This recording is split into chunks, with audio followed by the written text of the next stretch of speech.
Well, hi there, everyone. Welcome to episode 12 of the Umana Yana podcast. I'm your host, Josh Dryball, and today we have a very special episode with a dear friend where all are welcome. All right, now we're just invited Sabrina into the conversation, and as soon as she joins, we're going to get going with a very intentional conversation for you today. Thank you to everyone who has been supporting the Umana Yana podcast. Greatly appreciate it. I know there are a lot of things that compete for your time and energy out there, and you still make time to join us. So I really, really appreciate that. Now, if you find yourself with any questions that come up as you are listening in on the real conversation, by all means, drop them in the comments. We're going to address them as soon as we possibly can. But, we have some questions that are really going to guide us today because we know that, making sure that visibility of spaces where people look like us, sound like us, can really get us. Those are very important. And for us to know where these spaces exist is very important.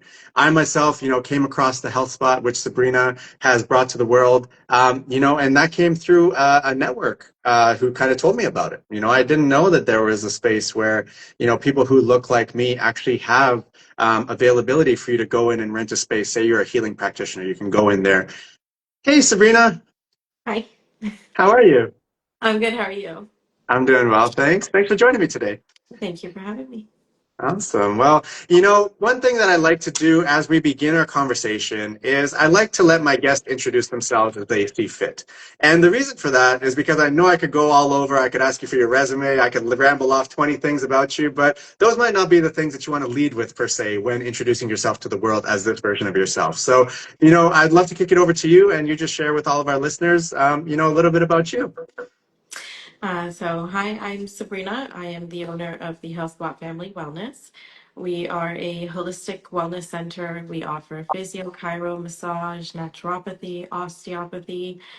We also have pelvic floor counseling. I myself am a postpartum doula, and I also do lash lifting and tinting. Amazing. Thank you. And, for those listening, I'm originally from Toronto, right? We've only been traveling for the last year or so, but if you are out in the Vaughan Woodbridge area, that's where you can find the health spot from Sabrina. It's very close to just about everything in the GTA, and the space, it's so incredible how warm the space is and then what you can do in that space. We were pleasantly surprised by how we were able to transform it for some of our sound healing sessions. That's what we use that for, but I understand that there's a variety of practitioners who happen to roll through and they find a way to really connect with the space and use it for what it is that they want to offer. So, Sabrina, thank you so much for bringing it to the world. So needed. Before you hopped on, I was saying I didn't even know that there were spaces like yours that existed. So it was such a pleasant surprise to come across it and connect with it and now be able to share it with more people. So thank you so much for that. My pleasure. I'm curious, what led to you, saying this is something that I really want to see come to life? I can't say there's one thing. This was not an ultimate goal of mine. I did not think I could do something like this, but I would say it was within the last 5 years. Just I've been in the industry for 14 years and predominantly in the motor vehicle accident sector. And the last 5 years, I ended up, really being into the women's health and wellness sector, being a postpartum doula, also having the clinical background as well in wellness, and experiencing what I did in terms of talking to clients. They loved the space. They wanted their families to come. They didn't always feel comfortable to come, realizing there's this gap for families. It's either very clinical or very sports rehab focused. And then now, recent years, it's been really booming with women's health. Um, People didn't always want to come who were others, than women. Mm.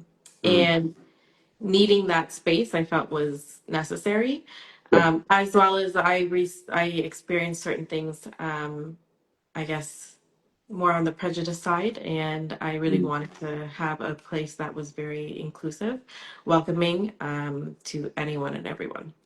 Mm. Yeah, thank you for that. And, when you walk into your space, you feel that welcomeness. You really do feel like anyone can be here. Like, I know that that's what I felt the first time that I walked through. And that was before I even met with you, like, in person and got to actually connect with you. So I feel that, from the way that, you so proudly display your heritage. right? And like things that are around the office and the space, that are actual personal items. It's not just something that you picked up, off of a shelf somewhere. Like it's really like you actually feel a very different energy within your space. It's not just another office. It Mhm. truly is something special. So, in your work, right, did you find that a lot of that prejudice was happening and that led to, say, people who maybe looked and sounded like you also not coming in for the type of treatments that they probably could have benefited from? Is that kind of what you saw happening? Yeah. So one of the spaces I was in, I had people express, that they didn't always feel comfortable, but they were also very limited spaces for them to come for, say, a very specific type of treatment or service. Mm. And so they had no choice but to attend, but they wish that there was more out there. So hearing that, having those type of personal conversations, I couldn't be easy for them to be able to express that, but they did. Definitely kind of got the wheels turning. Yeah.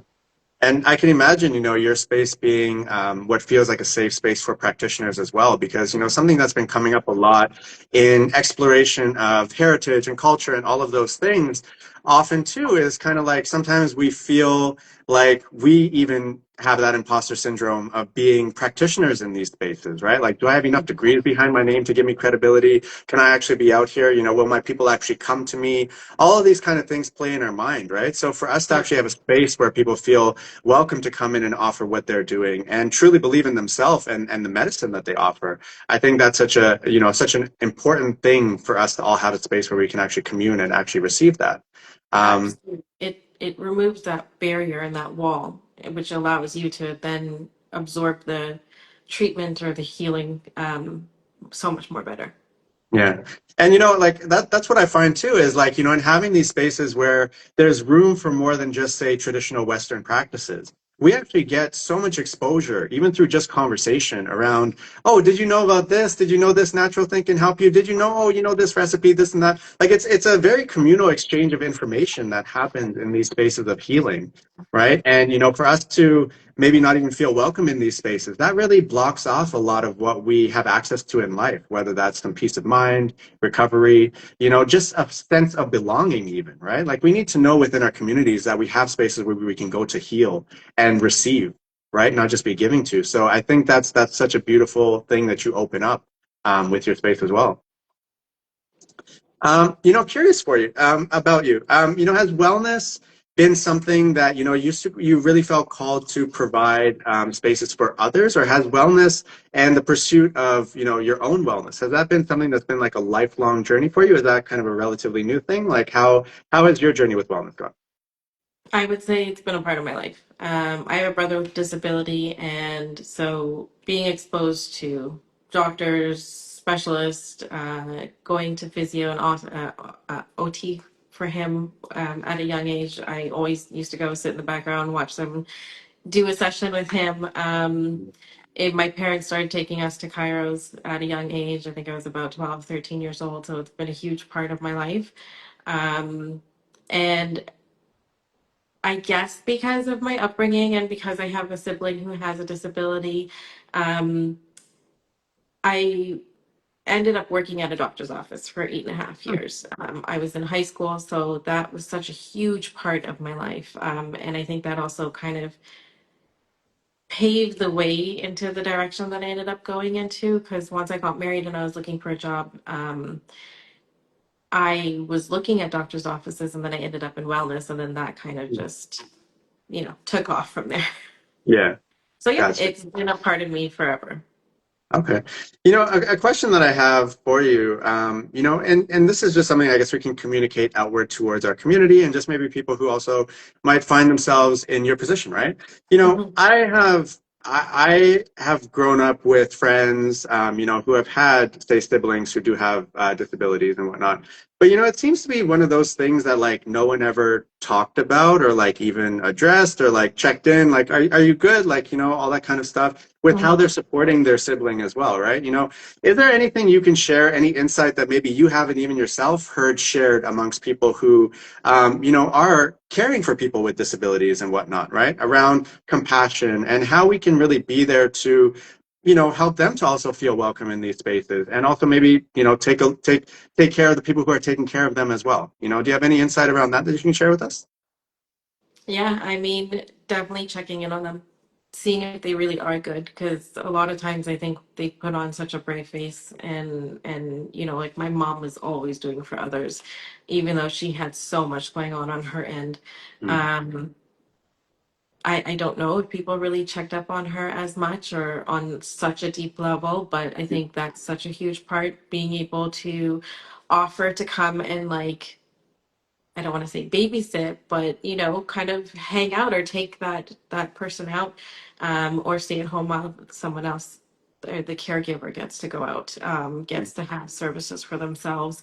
Um, we offer a space where the whole family, even somebody with a disability, can come and get treatment. We're ground level, so coming in together and both having care is also important, and we offer that. And I think being able to give somebody that, gifting them with a gift card to that, let them go shopping, make them a meal, cook them something, and take it over. All those things help so that they don't have to deal with it. Yeah. No, I appreciate that. That's really great insight and stuff I'll definitely keep in mind, with those around me, so just to show up for them because they definitely are doing multiple duty, right? They're taking care of themselves and others. So, any way we can be as a community there to support, we certainly should if we can. Um, what personal practices support you, Sabrina? Being in the wellness space. I know there's usually some element when we really live our purpose and we live in alignment, and it's like, okay. At the same time, we need to acknowledge that there's a little bit of a spotlight on us, if you will, to see, oh, are you really about everything that you say you're about, right? And Mm. I know myself. Sometimes that's really helped me to tighten up my personal practices and make sure I stay focused and diligent and disciplined and whatnot. What personal practices do you carry with you, and what benefits have you seen them really provide to you, out in life? Yeah, I'm gonna be honest, I'm still learning. But I would say surrounding myself with like-minded people, same energies, very positive, motivated, values and morals are the same or very similar. um, Encouraging each other, not trying to compete with each other, but instead like really being a cheerleader and cheering each other on and supporting each other has Yeah, been, I think, the most important energy change that I've had in the past few years. yeah, Um, when I reflect back, I do see that some of the amazing women I have met and have become great friends with have that in them, and it brings that out in me even more, and gotcha. practicing that and really being cautious of exposing myself to that more often. Also just, it's gonna sound like picking myself up, people, Yeah, compliment me and I don't take it, or like I don't like, it's a hard thing for me to accept a compliment, or nice feedback, but owning it now, kind of just learning to say thank you, learning to accept it, bigging myself up that I do deserve this, I do deserve what I've created, and what comes along with it, has been a huge practice, but something that I'm really trying to, I tell people to, I encourage people, I tell people, but I needed to learn to do it for myself, and I'm still. mm. And you're doing a great job. I think there's a plaque that you have on the wall there. I think could you just share with me what that plaque is? I think you got an award from the city, right? Oh I- yeah, we um we won the Canadian Choice Award for this year, um, in holistic wellness in Vaughan, and then we also won the community votes for the Vaughan region, in holistic wellness. We got silver for naturopathy and chiro, and we got best choice for massage. wow. Well, big up, please. Thank you. For those in the chat, in the comments, everything, show some love to Sabrina because you know what, this work is not easy. I've seen some of the behind the scenes, and Sabrina works tirelessly. It's not all unicorns and rainbows, but she shows up and she really tries to bring brightness to everyone else's world. By having this space and running it with integrity. So, show some love. Definitely check out the Health Spot because it's a place that you will definitely wish you found sooner than you did. So, Sabrina, what do you think? As Caribbeans, Indo-Caribbeans, however we want to, spread out the umbrella, what do you think is one personal practice that would be relatively easy? Like it wouldn't say cost us anything. We could kind of out of the box after this live is over, maybe implement that you think might make a little bit of a difference in our world. What do you have one in mind? Taking care of yourself. I feel like we always care for other people. We cook and make things for other people. We have that practice in us, but putting ourselves first, I think is Mm, coming to establishments like this and you know speaking to a counselor or a therapist, dealing with things that we need to heal with, coming and getting massage, doing things for ourselves yeah. and not feeling Yeah. guilty about it. 100%. I totally agree with you. I've seen so many folks, not just men, not just women, basically just about everyone who is older than me within my family feel that sense of guilt whenever it comes to doing anything just for them. Like if it's something for me and they happen to also benefit slightly, okay, yeah, sure, I'll do it. But if it's just for them, like, it'd be like a no. Oh no, it's okay. I'll do it Exactly. another time. Yeah. Right? And one of the ways that I started to embody a bit of what you're sharing here that would make a difference for us is I thought to myself, I'm like, okay, I'm one of those meal prep guys, right? So, Hmm. I prep for everybody in the house, all that kind of stuff. And, there'd be times when, say, my wife didn't want to eat what I wanted to eat, or maybe she was on a trip somewhere. So, it's like, okay, what am I going to do? Am I going to get takeout? Am I going to cook for myself? What am I going to do? And I saw that one of the greatest acts of love that I could actually do for myself is still cook those home cooked meals with all of that love and intention. And I'm going to go to the grocery store and pick out the freshest looking Yeah. ingredients, even though it's just for me. And Yeah. I shouldn't minimize it to it's just me. Yeah. No, I deserve it too. Right. Yes. And, I think if more of us really connect with that energy, I think it's going to be so beautiful because we're going to show up for those people that we want to do a million things for even better. Right. Yes. But we're I know also that. going to have some of that within ourselves. Right. Yes, because I guess like I think my husband would agree. Like I do and do for others and all the time, and I don't put that energy in myself. But that is definitely one thing I'm learning to do is have self-care. Do the face creams or go for the massage myself. Yeah. It's so important. Definitely. And like what do you find is making a difference for you, I guess, in helping you to feel safer and more able to do that? Like, is it having your partner maybe say something specific to you? Is it how he shows up and like, is it through his energy that you can see, oh, you know what, it's safe for me to actually go and take care of myself? Like what is it that you, I guess, need to see or feel so that you can actually embrace these things more. And I ask that from a community perspective, so maybe more of us can connect with what is it that I need to hear or feel from the people around me so I feel safe enough to go and do this. I think all of what you said. I mean, my Yeah, partner is wonderful.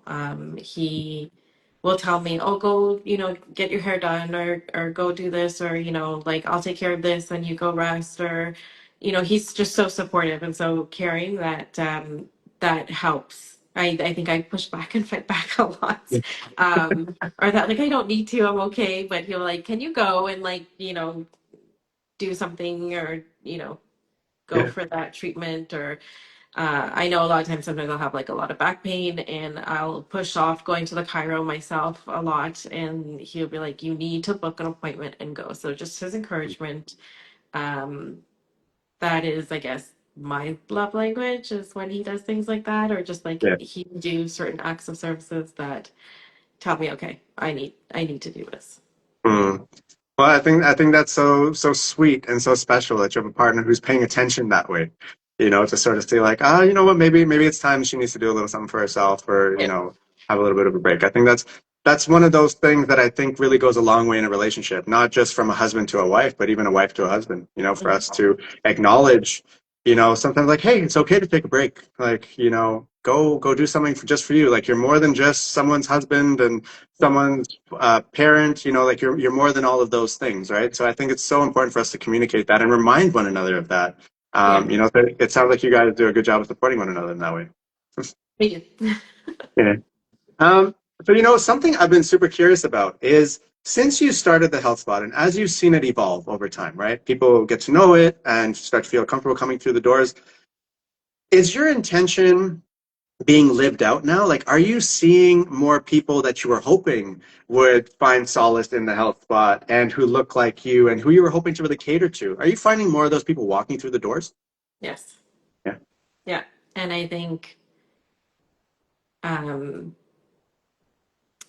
hearing them say what they feel when they walk through the doors, and it pinpointing exactly what I wanted has Mm, been huge. A lot of unexpectedness with that, just everything that I wanted this space to embody and people feeling that as soon as they come in has been huge. And mm, like in December, we held a vision board event and we had all these amazing women come through. We hosted it with Brown Gal Diary and yeah. with Syra, who's our counselor. You had Hmm. her on last week, I think. And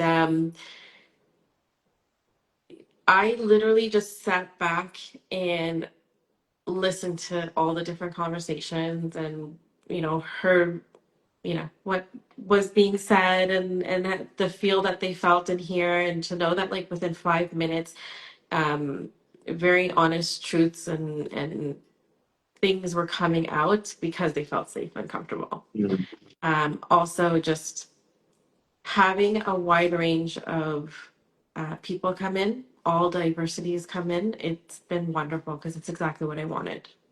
yeah. I didn't want a particular group or, only my kind to come in. I want everyone to come in. And Yeah. that's what has been happening. Wow. I'm so happy for you. Thank you. Just to share, because like I really do everything I can. Anyone I talk to who's in your area, I send them over your way, right? But for those people who have maybe walked into several spaces and it's like, you know what, I just haven't felt connected to it, right? Like there's something missing. I don't feel like this is my place. Can you maybe share some of that feedback that you received from, the people who do walk through that really like it really touched you in your spirit and you're like, you know what, I know that what we set out to create here has been created. Just as a way for people to maybe connect with that and be like, that's actually what I really want to feel when I walk through the doors of somewhere. Mhm. So I would say a lot of people love the warmth that they feel. I guess the color tones that we chose really speak volumes to that and make people feel very at home, warm and comforting. We like to see everybody as family or friends instead of just like another client or another number. So you get that warm, cheery, welcoming. I like to not just have clients, sit and wait for their appointment. I like to chat and, form conversation, learn about them, learn their interests, know about their kids, their families, what they got going on that night or the weekend coming up, or if they had a wonderful weekend. Um, Same thing. My entire team is just so wonderful, and I think we all share the same values and have the same outlook when it comes to treating clients. That is so special about our space. And I think if you're not feeling that way about where you're going for treatment, keep looking. Come here. Mm. I love that. That's so awesome. And Syra shared the environment is so warm to feel good. You cultivated that with pictures of Guyana everywhere, and it's wonderful. Agreed. Agreed. Yeah, I Uh, have pictures from my trip in 2006 that I went.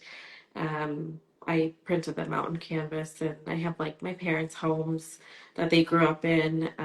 We went to Kite Falls, so I printed those as well. And yeah. so it brings to me, it's like a representing a full circle of, you know, a place where my parents grew up and came from, left their home country to give their future and their future children so much more at the Mm, time. And I felt like it was a way of representing that. yeah.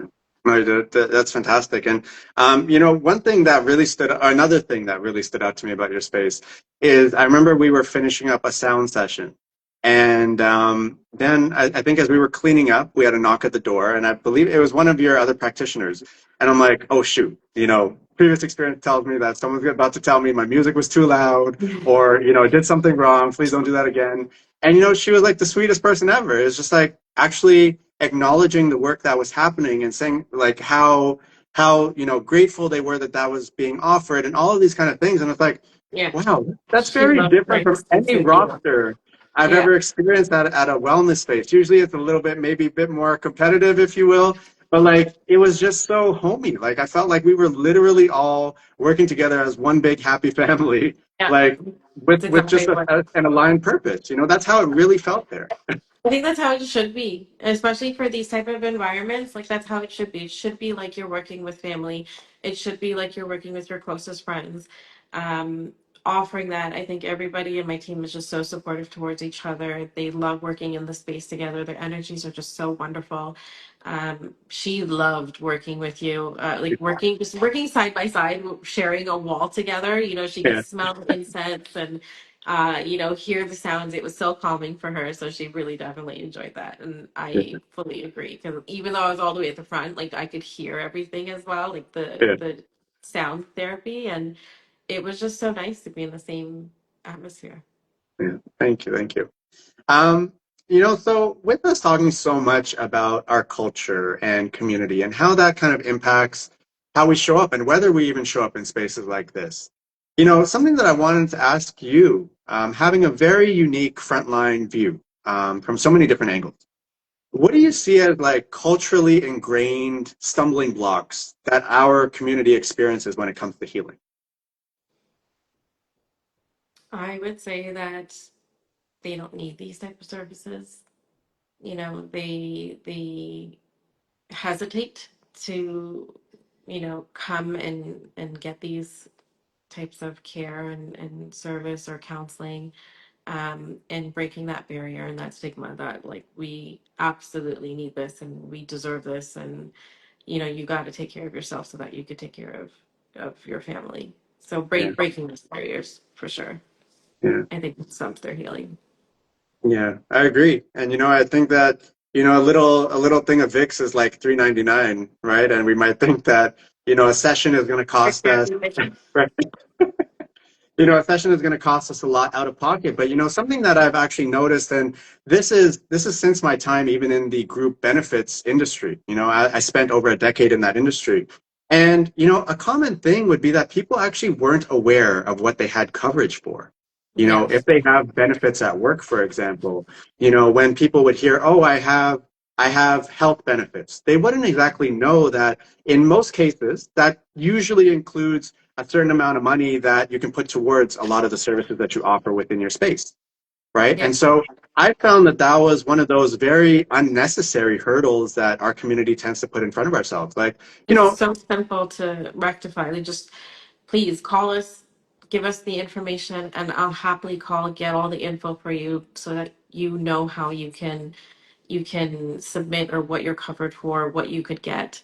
yeah, That's huge. I think the other thing that I tend to hear is that um, they have these benefits and they never use them, or they pay mhm, all these years and they've never used them. yeah. And that it's one of the most interesting things because having been in the group insurance industry, right? I would critique and point out that same thing, and I would also not use my benefits. Me too.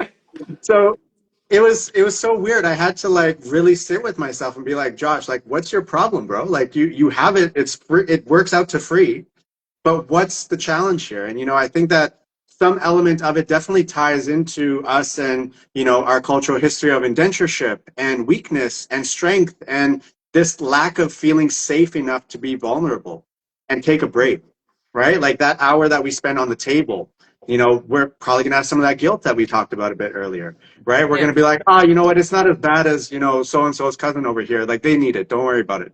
Like I find that we do a lot of this talking ourselves out of it. And I think Always we good really need, here. yeah. I think we really need to work on shifting that, and I really want to know, for those listening in, even as people are watching back the playback, please let us know what you find have been stumbling blocks to people accessing different wellness spaces and services, because we really want to make sure that we knock down these barriers, because these barriers are often just in our mind. They're not even actually real in our own way. You know what I mean? And a lot of what we're seeking, like we already have access to. It's right there. And I know finances are tough for a lot of folks right now, but we have these benefits. This is part of how you're paid, right? Like if you have benefits as part of where you work, this is part of your compensation package, right? So you need to feel yourself deserving to use it. Just like you want to use your vacation out throughout the year, you can't bank it, you can't take it forward, right? Yeah, Let's make sure we're but we using these tend things to keep us to going as we we go. yeah, and we tend to wait until we have absolute debilitating pain, and we shouldn't wait till that. Mhm. Prevention is key. Taking care of ourselves is key. And I would say that a very, very popular response I get is some people might say like, oh, well, like I don't feel any pain. Like I had one client come in, they were kind enough, they were somebody I knew, and they came in to support us. And I said, guaranteed, when you get on that massage bed and she starts treating you, you are going to be like, oh my God, I didn't know I had that pain. I didn't know I had this, because you're just brushing it off all the time, and you're overlooking it and not, that, oh, that's just a little thing, but it actually really impacts you. And sure enough, they said everything that I said they were going to say. Right? And that's the thing, is like pain is a way that our body's trying to signal things to us, right? It's trying to communicate. Like our Yeah. body isn't going to come with like a paragraph and say, hey, this is actually what I'm trying to say by your arm hurting right now. But we need to be curious about this, right? Because our body is one big connected system. And when we override the different things it's trying to communicate, sure, it can power through brute force for a bit. But just like anything, we're going to face some form of burnout or basically forced recovery, Yeah. right? And I think it's so important for us to tap into this. And this is actually something that I spoke on, when I did a healthy masculinity workshop for South Queens Women's March a couple weeks ago now. Hmm. I outlined for them, the body, right, showing it from the front and from the back. And what we did there is it actually shows you all the emotional trauma centers within your body. So, for example, I noticed that my left forearm at the front here, I noticed that it's had a lot of discomfort lately. And it's like, well, I don't think I've done anything to really injure that. So what's happening? So when I tap into this chart, it's got the different areas and it says what could be the underlying cause of that. Hmm. So from an emotional perspective, pain here symbolizes the fact that you are really trying to prove yourself a lot in certain Hmm. situations, right? So, I sat with that. I connected with that. I'm like, okay, I can see how that's relevant. Yes, there are Yeah. certain spaces I'm really trying to show up and prove myself right now. But, there are other things, right? Check out the shoulder pain that you've had for 5 years and it's not going away, right? Let's think about, what the soles of your feet are trying to tell you, right? There's so much Digestive information. issues. Digestive issues too. You're Yeah. holding it a lot. Absolutely. So I think that a lot of us, we've gone through this practice, this historical exercise of denying that we're in pain, because to show pain meant we're probably going to die, Hmm. at the hands of other people, or seen as weak, or knock down the hierarchy, whatever we want to say there, right? But this is the time for us to actually switch the script on what it means to be strong and vulnerable and all these things, because us being mindful and taking active care, being proactive about our wellness is what's going to help us to have longevity, Yeah. right? Absolutely. It's gonna help us to actually be around to play with the kids and be on our knees and do Lego with them and run after them and all these kind of things, right? But if it's just only when we feel that pain that we start to tackle it, then we have a shot, but our chances and likelihood are far better when we're feeding into ourselves on a regular basis, much like we might go to the gym or eat healthy food, be in our community that really pours into our soul. It's just another one of those things. It's the So same thing with like if you wouldn't wait until your car makes all these noises or to change the oil or do anything, you do regular maintenance. We have to do regular maintenance as well. yeah, great point. Absolutely. So as a mother and a partner, right? What cycles do you feel that you're really working hard to break, for the next generation? I would say, what am I not trying to? I teach my kids about communication a lot. That communication is everything. Making our home a safe space for them to be vocal, express themselves, to be able to come talk to their father or I. Um, you know, I try to tell them that come to us when they have a problem or something happens. We will try our best not to get mad or react, or they won't get in trouble. Just rather us, they come to us and we deal with it together. Also, letting them know that I have three boys, so letting them know that boys can cry, boys can have their feelings and their emotions as well, um, and it's okay. It's okay to also say stop, or if you're uncomfortable, vocalize that. In situations, I think we often kind of put that focus on girls instead, but boys are also very vulnerable, and being able to say no or stop is really important. Um, Also, just teaching them to be very present and active in relationships, whether it's with us, with roommates that they might have in university. Take care of things. Be an active member of society. Also for future, being a future partner. For their wife or whomever, I think is huge. So teaching them to, they see an issue, they see something that needs to be picked up, do it. Don't wait for me or dad to say something, because when you're older, you don't want to, roommates to not like living with you or being with you because you don't take care of things, or aren't considerate or compassionate towards things or responsible. So breaking those barriers of these are just mommy's roles or daddy's roles, I feel we really show a diversity in our home of I do things that might be considered, a man's job or dad's job, and my husband Okay. does things that are considered, maybe just mommy's job or a woman's job. So really teaching them to be very active and very involved, is really important and something that we try to do in our home. I think I might have lost you. I would say also that teaching them about their bodies and